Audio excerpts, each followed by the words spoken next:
سلسلہ ہدایت قرآن سنت اور اہل بیت علیہم السلام میں خوش آمدید۔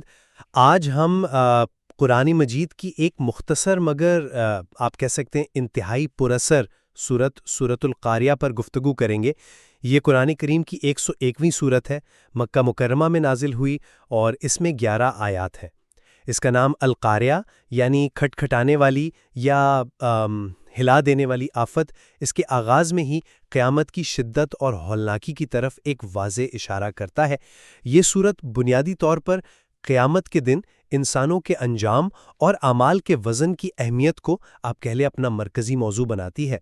آج کی گفتگو میں ہم انشاءاللہ آیات کی تلاوت، ترجمہ اور تفاسیر، خاص طور پر آیت اللہ مکارم شیرازی اور علامہ محسن نجفی کی روشنی میں ان پر غور کریں گے اور کوشش کریں گے کہ اس کے پیغام کی گہرائی کو سمجھ سکیں۔ میں بنیادی طور پر آیات اور ان کی تفسیر پیش کروں گا اور میری ساتھی میزبان وہ ان نکات پر مزید غور و فکر اور اپنا تجزیہ پیش کریں گی۔ تو جو بنیادی سوال یہ صورت اٹھاتی ہے وہ شاید یہ ہے کہ قیامت کی اس ہلاکت خیزی کے سامنے انسان کی حیثیت کیا ہے، اور ابدی کامیابی یا ناکامی کا معیار آخر ہے کیا۔ آئیے آغاز کرتے ہیں۔ بسم اللہ الرحمن الرحیم۔ القارعۃ، وہ کھڑکھڑا دینے والی آفت، یا دوسرے ترجمے میں وہ ہلا دینے والا حادثہ۔ اب یہ لفظ جو ہے القارعہ، یہ قرع سے مشتق ہے، جس کا مطلب ہے کسی چیز کو دوسری پر زور سے مارنا جس سے ایک شدید آواز پیدا ہو۔ قیامت کو القارعہ اس لیے کہا گیا کہ وہ اپنی دہشت اور آپ کہیں ہولناکی سے دلوں کو دہلا دے گی اور کائنات کے نظام کو بالکل درہم برہم کر دے گی۔ یہ قیامت کے کئی ناموں میں سے ایک نام ہے، اور اس کا انتخاب خاص طور پر اس دن کی اچانک آمد، اس کی شدت اور اس کے تباہ کن اثرات کو ظاہر کرتا ہے۔ جی، یہ نام القاریہ واقعی خود اپنے اندر ایک ڈرامائی کیفیت رکھتا ہے۔ کیا اس کا مطلب صرف ایک عظیم تصادم ہے، یا کوئی بہت بڑی آواز ہے، یا اس میں وہ نفسیاتی اور آپ کہہ لیں روحانی جھٹکا بھی شامل ہے جو ہر ذی روح کو اس دن محسوس ہوگا؟ یعنی کیا یہ محض کائناتی تباہی کا نام ہے، یا انسان کے داخلی وجود پر جو ایک کاری ضرب پڑے گی اس کا بھی نام ہے؟ بہت اہم نقطہ اٹھایا آپ نے۔ قاریہ کا مفہوم جی ہاں صرف ظاہری ٹکراؤ یا آواز تک محدود نہیں ہے، بلکہ یہ اس گہرے صدمے اور ہیبت کو بھی شامل کرتا ہے جو دلوں کو لرزا دے اور روح کو جھنجھوڑ کر رکھ دے۔ تو یہ نام قیامت کی ہمہ جہت ہولناکی کی طرف اشارہ ہے، یعنی کائنات کی ظاہری شکست و ریخت بھی، اور ساتھ ہی انسانوں کے دل و دماغ پر طاری ہونے والی شدت، دہشت اور اضطراب بھی۔ اگلی آیات وہ اس نام کی ہیبت کو مزید بڑھاتی ہیں۔ مل قارعۃ وما ادراک مل قارعہ، کیا ہے وہ کھڑکھڑا دینے والی، اور تم کیا جانو کہ وہ کھڑکھڑا دینے والی کیا ہے؟ یا اس طرح سے وہ ہلا دینے والا حادثہ کیا ہے، اور آپ کو کس چیز نے بتایا ہلا دینے والا حادثہ کیا ہے؟ یہاں آپ دیکھیں سوال در سوال ہے، اور پھر وما ادراک یعنی تم کیا جانو، یہ اسلوب استعمال ہوا ہے۔ یہ قرآن مجید میں عام طور پر غیر معمولی اہمیت اور عظمت والے واقعات جیسے لیلۃ القدر ہیں یا یوم الدین ہیں، ان کے بیان میں آتا ہے۔ یہ اس بات پر زور دیتا ہے کہ قیامت کی جو حقیقی ہولناکی ہے، اس کی وسعت، اس کی کیفیت، وہ انسانی فہم و ادراک کے دائرے سے باہر ہے۔ حتیٰ کہ نبی اکرم صلی اللہ علیہ وآلہ وسلم جیسی عظیم ہستی سے یہ خطاب، یہ اس واقعے کی ناقابل بیان عظمت کو ظاہر کرتا ہے۔ مفسرین میں البتہ یہ بحث ملتی ہے کہ قاریہ سے مراد پہلا سور ہے جس سے دنیا فنا ہوگی، یا وہ دوسرا سور ہے جس سے مردے زندہ ہوں گے۔ آیت اللہ مکارم شیرازی وہ پہلی رائے کو ترجیح دیتے ہیں کہ یہ کائنات کی تباہی کا مرحلہ ہے، کیونکہ کھڑکھڑانے یا ٹکرانے کا جو مفہوم ہے وہ اس پر زیادہ صادق آتا ہے۔ یہ وما ادراک کا انداز، تم کیا جانو، یہ واقعی ہمیں سوچنے پر مجبور کرتا ہے۔ کیا قیامت کی حقیقت صرف اس کی ہولناکی اور تباہی کے پہلو سے ہی انسانی فہم سے بالاتر ہے، یا اس میں کچھ ایسے مثبت یا شاید غیر جانبدار پہلو بھی ہو سکتے ہیں جن کا ادراک ہماری یہ محدود دنیاوی حصے نہیں کر سکتی؟ کیا یہ صرف خوف کا بیان ہے، یا ایک بالکل مختلف نظام حقیقت کا اعلان بھی ہے جسے ہم سمجھنے سے قاصر ہیں؟ جی، یہ ایک گہری بات ہے۔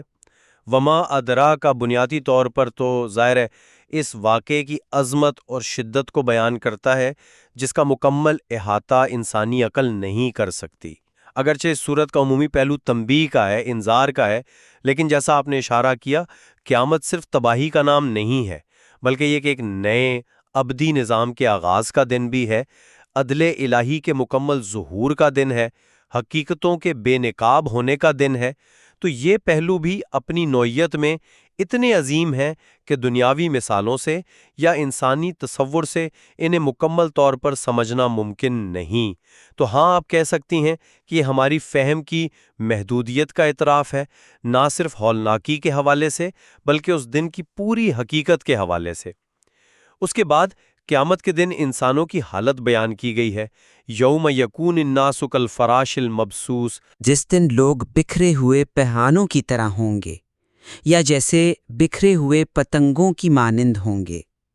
فراش پروانے یا پتنگے کو کہتے ہیں، اور مبثوث کا معنی ہے بکھرے ہوئے، منتشر۔ اب انسانوں کو بکھرے ہوئے پروانوں سے تشبیہ دینے میں کئی پہلو ہیں۔ دیکھیے، پروانے روشنی کے گرد کیسے بے مقصد، دیوانہ وار اور بغیر کسی سمت کے اڑتے ہیں۔ یہ قیامت کے دن انسانوں کی شدید حیرانی، پریشانی، بدحواسی اور بے سمتی کی عکاسی کرتا ہے۔ وہ قبروں سے نکلیں گے، دہشت زدہ ہوں گے، ہر طرف بھاگ رہے ہوں گے، یہ جانے بغیر کہ کہاں جانا ہے۔ بعض مفسرین نے فراش کی تفسیر ٹڈی دل سے بھی کی ہے، جیسا کہ سورہ قمر آیت 7 میں آیا ہے کأنہم جراد منتشر۔ ٹڈیوں کی پرواز بھی تو بے ترتیب ہوتی ہے، ہر سمت میں۔ تو یہ منظر انسان کی مکمل بے بسی اور انتشار کی تصویر پیش کرتا ہے۔ یہ تشبیہ کالفراش المبثوث، بکھرے ہوئے پروانے، یہ واقعی بہت معنی خیز ہے۔ پروانہ تو نزاکت، کمزوری اور ہوا کے رحم و کرم پر ہونے کی علامت ہے۔ کیا یہ صرف ظاہری انتشار کو بیان کر رہی ہے، یا اس دن انسان کی جو اندرونی شکست و ریخت ہوگی، اس کی قوت ارادی کا مکمل طور پر سلب ہو جانا اور محض ایک بے بس منتشر وجود رہ جانا، کیا یہ اس طرف بھی اشارہ ہے؟ کیا انسان اپنی انفرادیت اور شعور کھو کر محض ایک جھنڈ کی طرح ہو جائے گا؟ جی بالکل، یہ تشبیہ بیک وقت ظاہری حالت اور باطنی کیفیت دونوں کی عکاسی کرتی ہے۔ جس طرح پروانہ بے اختیار ہوتا ہے، اسی طرح انسان بھی اس دن شدید خوف اور دہشت کے عالم میں اپنے ہوش و حواس اور قوت فیصلہ آپ کہہ لیں کھو بیٹھے گا۔ وہ سمت کا تعین کرنے یا کوئی ارادہ کرنے سے قاصر ہوگا۔ تو یہ صرف جسمانی انتشار نہیں ہے، بلکہ یہ نفسیاتی اور ذہنی انتشار بھی ہے، جہاں فرد اپنی شناخت اور اپنے ارادے پر کنٹرول کھو دیتا ہے اور محض ایک خوفزدہ منتشر وجود بن کر رہ جاتا ہے۔ یہ انسان کی اصل بے بسی کا اظہار ہے۔ انسانوں کی حالت کے بعد اب کائنات کی سب سے مضبوط چیزوں یعنی پہاڑوں کا انجام بیان کیا گیا ہے۔ وَتَكُونُ الْجِبَالُ كَالْعِهْنِ الْمَنْفُوشِ، اور پہاڑ دھنکی ہوئی رنگین اون کی طرح ہو جائیں گے۔ اہن یہ رنگین اون کو کہتے ہیں، اور منفوش کا مطلب ہے دھنکی ہوئی، یعنی جسے دھنک کر یا پیٹ کر اس کے ریشے الگ الگ اور ہلکے کر دیے گئے ہوں۔ پہاڑ جو مضبوطی کی، استحکام کی، پائیداری کی علامت ہے، وہ قیامت کے دن اپنی تمام تر جسامت اور سختی کے باوجود رنگین دھنکی ہوئی اون کی طرح ریزہ ریزہ ہلکے پھلکے ہو کر ہوا میں اڑتے پھریں گے۔ قرآن میں دیگر مقامات پر بھی پہاڑوں کے چلنے کا، ٹکرا کر ریزہ ریزہ ہونے کا، غبار بننے کا اور سراب کی مانند ہو جانے کا ذکر ملتا ہے۔ تو یہ آیت غالباً پہاڑوں کی تباہی کے آخری مرحلے کو بیان کرتی ہے۔ رنگین اون کی تشبیہ یہ شاید پہاڑوں کے مختلف رنگوں کی طرف بھی اشارہ ہو جو دنیا میں پائے جاتے ہیں۔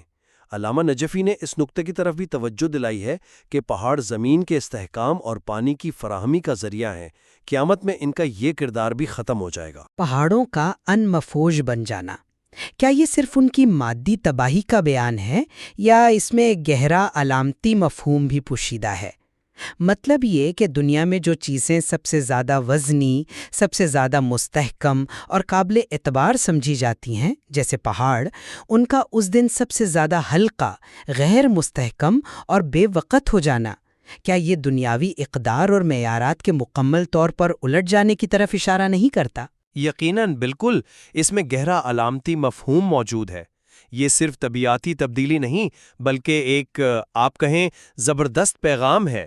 وہ تمام چیزیں جنہیں انسان دنیا میں طاقت، استحکام اور اہمیت کی علامت سمجھتا ہے، اللہ کی قدرت اور قیامت کی ہولناکی کے سامنے ان کی حقیقت دھنکی ہوئی اون کے ریشوں سے زیادہ نہیں ہوگی۔ یہ دنیاوی شان و شوکت، طاقت اور مادی استحکام کی ناپائیداری اور بے وقتی کا اعلان ہے۔ اس دن اصل وزن اور اہمیت صرف اعمال کی ہوگی، نہ کہ دنیاوی مظاہر کی۔ ان ابتدائی آیات میں قیامت کی منظر کشی کے بعد اب توجہ انسانوں کے انجام اور ان کے اعمال کے وزن کی طرف مبذول ہوتی ہے۔ فَأَمَّا مَنْ ثَقْلَتْ مَوَازِينُهُ فَهُوَ فِي عِيشَةٍ رَاضِيَةٍ، تو جس کے پڑے بھاری ہوں گے وہ دل پسند آرام کی زندگی میں ہوگا، یا یوں کہیے پس جس کا پلہ بھاری رہے گا سو وہ من پسند زندگی میں ہوگا۔ یہاں موازین کا ذکر ہے، یعنی میزان کی جمع، ترازو یا پیمانے۔ ان کے بھاری ہونے کا مطلب ہے نیک اعمال کا وزن زیادہ ہونا۔ اب میزان سے کیا مراد ہے، اس بارے میں مفسرین نے مختلف آراء پیش کی ہیں۔ پہلی بات تو یہ کہ یہ ایک حقیقی ترازو ہے جس کے پلڑے ہوں گے اور اعمال کو مجسم شکل دے کر تولا جائے گا۔ دوسرا یہ کہ اس سے مراد نامہ اعمال ہیں، جن کا وزن نیکیوں کی کثرت سے بھاری اور بدیوں کی کثرت سے ہلکا ہوگا۔ ان کے بھاری ہونے کا مطلب ہے نیک اعمال کا وزن زیادہ ہونا۔ اب میزان سے کیا مراد ہے، اس بارے میں مفسرین نے مختلف آراء پیش کی ہیں۔ تیسری رائے یہ ہے کہ یہ عدل الہی کے معیارات اور اصول ہیں جن پر اعمال کو پرکھا جائے گا۔ اور پھر اہل بیت علیہم السلام کی تعلیمات کی روشنی میں ایک بہت اہم تفسیر یہ ہے کہ خود انبیاء، اوصیاء اور بالخصوص امیر المومنین امام علی علیہ السلام اور ان کی اولاد سے ائمہ طاہرین علیہم السلام ہی موازین ہیں، یعنی حق و باطل کو پرکھنے کے پیمانے ہیں۔ اعمال کو ان کی سیرت، ان کی تعلیمات اور ان کی ولایت سے مطابقت کی بنیاد پر تولا جائے گا۔ حدیث میں وارد ہوا ہے، امیر المومنین والائمہ من ذریت علیہم السلام ہم الموازین کی روشنی میں ایک بہت اہم تفسیر یہ ہے کہ خود انبیاء، اوصیاء اور بالخصوص امیر المومنین امام علی علیہ السلام اور ان کی اولاد سے ائمہ طاہرین علیہم السلام ہی موازین ہیں، یعنی حق اور باطل کو پرکھنے کے پیمانے ہیں۔ اعمال کو ان کی سیرت، ان کی تعلیمات اور ان کی ولایت سے مطابقت کی بنیاد پر تولا جائے گا۔ حدیث میں وارد ہوا ہے، تو جن کا پلہ بھاری ہوگا ان کا انجام عیشۃ راضیہ ہے، ایک ایسی زندگی جو خود خوش اور مطمئن ہو، یعنی کامل اور ہر قسم کی ناگواری سے پاک ابدی خوشی اور اطمینان۔ یہ دنیا کی زندگی سے بالکل مختلف ہے جہاں خوشی کے ساتھ غم بھی لگا رہتا ہے۔ یہ موازین کا تصور اور خاص طور پر یہ کہ ائمہ علیہ السلام خود میزان ہے، یہ تو بہت ہی عمیق بات ہے۔ کیا یہ مختلف تفاسیر یعنی حقیقی ترازو، نامہ اعمال، عدل کے اصول اور ائمہ کا معیار ہونا، کیا یہ ایک دوسرے سے متضاد ہیں؟ یہ ایک ہی حقیقت کے مختلف پہلو ہیں؟ اور عملی طور پر ائمہ علیہ السلام کے معیار ہونے کا کیا مطلب ہے؟ کیا یہ صرف ان کی تعلیمات پر عمل کرنا ہے یا ان سے محبت اور وابستگی کا بھی اس وزن میں کوئی کردار ہے؟ بہت اچھا سوال ہے۔ نہیں، یہ تفاسیر ایک دوسرے سے متصادم نہیں ہیں، بلکہ ایک وسیع تر حقیقت کی مختلف جہتیں بیان کرتی ہیں۔ حقیقی ترازو یا نامہ اعمال کا وزن یہ ظاہری پہلو ہو سکتا ہے، عدل الہی کے اصول اس کی بنیاد ہیں، اور ائمہ علیہ السلام کا معیار ہونا یہ اس عدل کے عملی اور اعلیٰ ترین مظاہر ہیں۔ عملی طور پر ائمہ علیہ السلام کا میزان ہونے کا مطلب یہ ہے کہ ہمارے عقائد، ہمارے اعمال، اخلاق اور ہماری پوری زندگی کا رخ ان کی سیرت اور تعلیمات کے مطابق ہونا چاہیے۔ یہ صرف ظاہری پیروی نہیں، بلکہ ان کی معرفت، ان سے گہری محبت، ان کی ولایت کا اقرار اور ان کے راستے پر چلنے کی حقیقی کوشش، یہی چیزیں اعمال کو وزن عطا کرتی ہیں۔ تو ان سے وابستگی اور ان کی تعلیمات سے ہاں آہنگی ہی دراصل عدل الہی کے معیار پر پورا اترنا ہے۔ لہٰذا محبت اور عملی پیروی دونوں کا اس وزن میں کلیدی کردار ہے۔ اب ان لوگوں کا ذکر جن کا پلہ ہلکا ہوگا، وَأَمَّا مَنْ خَفَّتْ مَوَازِينُهُ فَأُمُّهُ هَاوِيَةٌ وَمَا أَدْرَاكَ مَا هِيَ نَارٌ حَامِيَةٌ، اور جس کے پلڑے ہلکے ہوں گے اس کا ٹھکانہ ہاویہ ہوگا، اور تم کیا جانو کہ وہ کیا ہے؟ وہ بھڑکتی ہوئی آگ ہے۔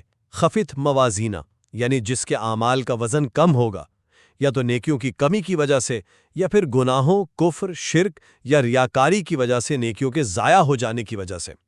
ایسے شخص کا انجام فَأُمُّهُ هَاوِيَةٌ بتایا گیا ہے۔ یعنی ماں، جو عام طور پر محبت، شفقت اور پناہ کی علامت ہوتی ہے۔ یہاں جہنم کو اس کی ماں یا ٹھکانہ کہنا یہ ایک انتہائی بلیغ اور ہولناک انداز ہے۔ اس کا مطلب ہے کہ اس بدنصیب کے لیے جہنم کے سوا کوئی پناہ گاہ، کوئی جائے قرار نہیں ہوگی۔